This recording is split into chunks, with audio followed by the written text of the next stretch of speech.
Bonjour, voici la nouvelle vidéo concernant la modification et sur les remorques bâchées. Donc comme je vous avais annoncé, il était prévu d'avoir un mouvement sur l'exploitation de changement de remorque. Donc la nouvelle charrette est arrivée, elle est juste là. Donc on l'a déjà mise en service. Et concernant l'ancienne, on l'a modifiée comme je vous avais annoncé. Donc faut savoir une chose, c'est que je vais vous présenter dans un premier temps l'astuce qu'on a pour en fait intervenir sur l'avancement et les vitesses du tracteur, car il y a plusieurs personnes qui m'ont demandé comment on faisait ça, notamment pour changer les roues, tout ça. Il faut savoir que chaque garagiste ici dans la région font une intervention sur le tracteur quand il arrive. Ils mettent une prise extérieure et par laquelle on peut intervenir sur l'avancement des vitesses et l'arrêt du tracteur. Donc en fait on rajoute un petit boîtier comme ça. Bon là je l'ai mis dans la cabine pour vous montrer. Donc en fait le bouton rouge pour arrêter l'avancement, et puis le deuxième en fait dès qu'on touche sur le petit bouton poussoir, en fait on peut changer de vitesse comme on veut.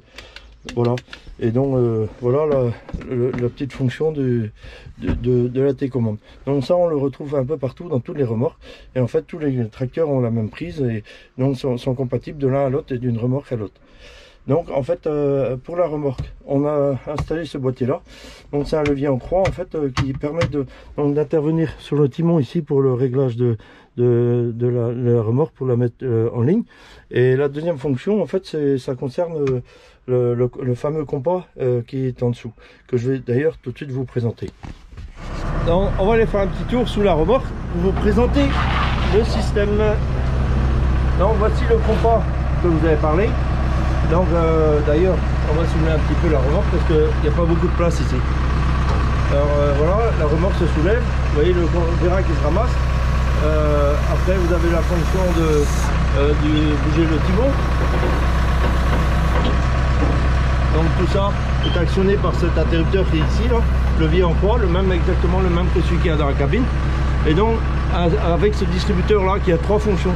Donc la première pour le timon, la deuxième ici pour le vérin, et la troisième en fait pour le moteur hydraulique. Donc le moteur hydraulique en fait il sert au treuil, il sert pour déplacer le tapis.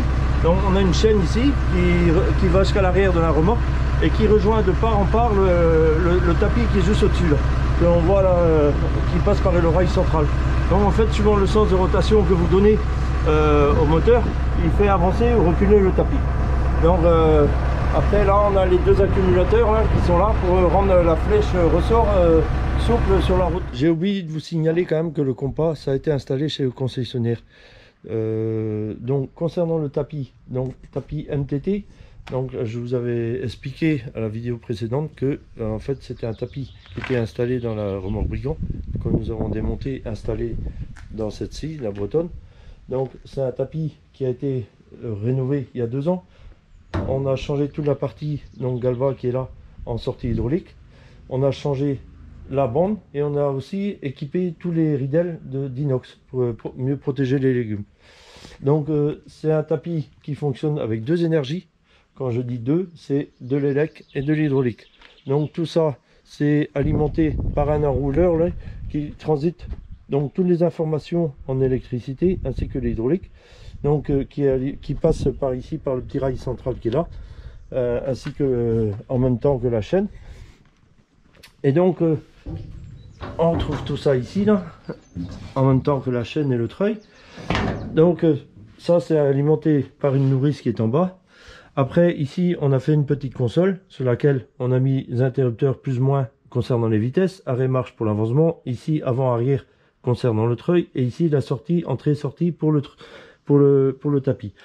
Donc chaque tapis est équipé de plusieurs interrupteurs dans lesquels vous retrouvez encore les plus ou moins pour les vitesses, l'arrêt pour l'avancement, et donc de ce côté-ci, de l'autre côté. Ça fait 5 points en tout sur chaque tapis. Donc faut savoir que je vais vous le déplier pour ceux qui connaissent pas, car c'est un tapis qui ressort et qui est tenu par 2 points là, en fait qui ressort sur 9,80 m de long.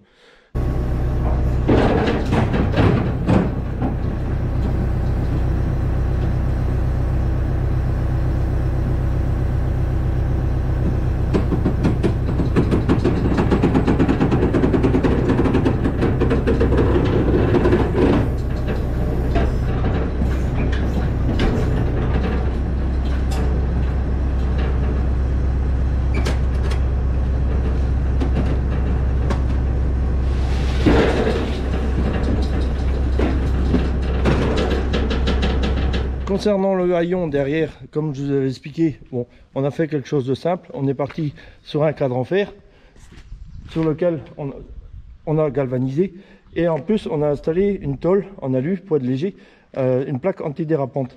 Du coup on a deux systèmes. On a le principe, c'est qu'ici on a un coulisseau là pour installer des palettes à l'arrière sans baisser celui-là, ou alors en plus on peut baisser celui-là pour augmenter la surface et du coup augmenter la taille du plancher. Donc ici on a une qui se rabaisse manuellement, donc qui se retrouve au niveau du plancher là, et sur lequel on peut stocker toutes sortes d'emballages, des palettes, et aussi augmenter la surface de la remorque pour libérer de la place à l'intérieur. Ici, cette remorque-ci, on a juste fait que installer le tapis qui était installé dans celle-là. Et en fait, truc tout simple, il n'y avait que la raccordée au niveau de la nourrice et un peu d'électricité. On a aussi mis quelques LED en haut là. On a mis des petites en fait pour éclairer le chantier de conditionnement, et les deux grosses pour éclairer les coupeurs dehors qui peuvent être aussi accompagnés de ces LED là qui sont sur le tracteur, qui sont rajoutés. Donc ça permet en fait de croiser les lumières pour éviter les zones d'ombre. Donc cette charrette là, elle est équipée de 2 vérins au niveau du timon. Il faut savoir que les 3 essieux, ça demande plus de puissance, et du coup il en faut 2. Et ici en plus on a 2 vérins ici qui sont verticaux, qui permettent de régler le niveau de la remorque. En fait, il faut savoir que ces remorques là, en général, on commence toujours par l'avant à charger, et plus on charge, plus le tracteur devant il s'assoit. En s'assoyant, qu'est-ce qui se passe? Les cieux de devant piquent du nez, et du coup c'est là que les problèmes commencent, surtout quand c'est mouillé. Et du coup on peut permettre avec la commande qu'on a ici là, ou celle qui est aussi dans la cabine, on peut rectifier le niveau et pour que les cieux de devant ils préparent le passage des 2 autres derrière. Voilà, donc j'espère que cette petite vidéo vous a plu, et je vous dis à la prochaine.